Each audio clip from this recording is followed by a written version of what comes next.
Hello viewers, welcome to happy cooking. இன்றைக்கி நம்ம சளியை ரெடியூஸ் பண்ணுறதுக்கு, நமக்கு அந்த சளியெலாம் ரொம்ப இன்க்ரீஸ் ஆகாமல் பார்த்துக்கிறதுக்கு ஒரு நல்ல கஷாயம் எப்படி பண்ணுறதுன்னு பார்க்கலாம். இந்த கஷாயத்தை மெயினான இன்க்ரீடியன்ட் வெத்தலையை வச்சு எப்படி இந்த கஷாயம் பண்ணலான்னு பார்க்கலாம் வாங்க. இப்போது வெத்தலை கஷாயம் செய்கிறதுக்கு தேவையான பொருட்கள்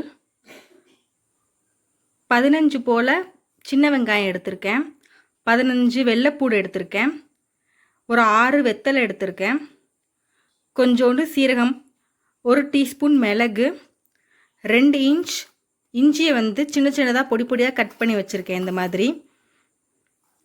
அப்புறம் 1/4 டீஸ்பூன் மஞ்சள். ஓகே, இன்றைக்கி இந்த கஷாயம் செய்கிறதுக்கு நான் 4 டம்ளர் தண்ணி எடுத்திருக்கேன். இப்போது தண்ணி நல்லா கொதிக்க ஆரம்பிச்சிருச்சு. நம்ம எடுத்து வச்சிருக்கிற 15 சின்ன வெங்காயத்தை பொடி பொடியாக நறுக்கி தண்ணியில் சேர்த்துக்கோங்க.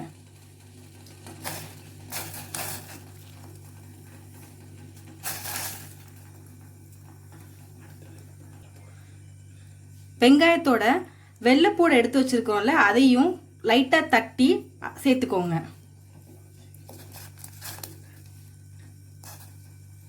நம்ம எடுத்து வச்சிருக்கிற 1 இன்ச் இஞ்சியை சின்ன சின்னதாக கட் பண்ணி அதையும் சேர்த்துக்கோங்க. எடுத்து வச்சிருக்கிற மிளகை இடித்து அப்படியே அதையும் சேர்த்துக்கோங்க.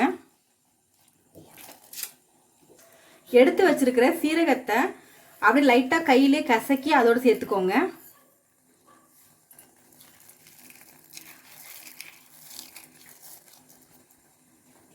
இப்போது நம்ம மெயினான விஷயம் வெத்தலை, அதை சேர்க்க போகிறோம்.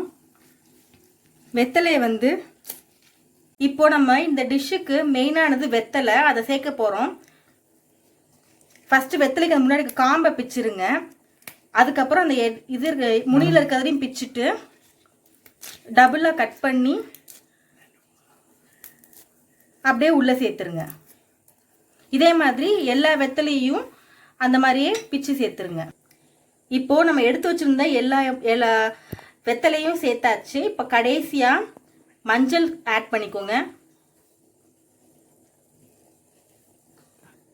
இப்போது நம்ம இதெல்லாம் நல்லா ஒரு தடவை கிண்டி விட்டுட்டோம்னா ஃபுல்லாக மிக்ஸ் ஆயிரும்.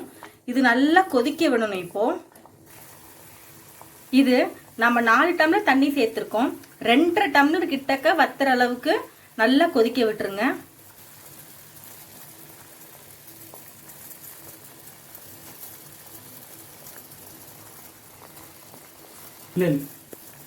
இது பாருங்க, சூப்பரா கொதிச்சிட்டு இருக்கு.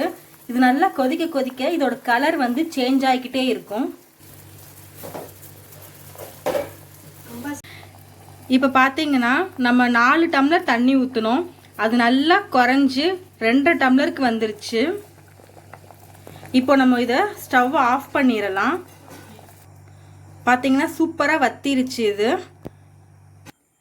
இப்போது இது ஃபுல்லுமே நல்லா அந்த எசன்ஸ் எல்லாம் உள்ளே நல்லா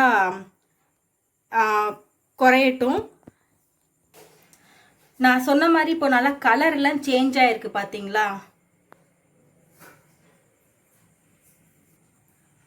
கொஞ்சம் சூடு குறைஞ்சோடனையும் இது டம்ளரில் சர்வ் பண்ணி குடிச்சிங்கன்னா ரொம்ப நல்லது.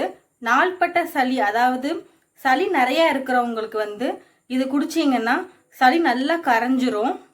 உங்களுக்கு ப்ரீத்திங்க்கு ரொம்ப ஈஸியாக இருக்கும். நம்ம இப்போ இந்த கஷாயத்தை ஒரு 15 மினிட்ஸ் கழித்து டம்ளரில் சர்வ் பண்ணலாம்.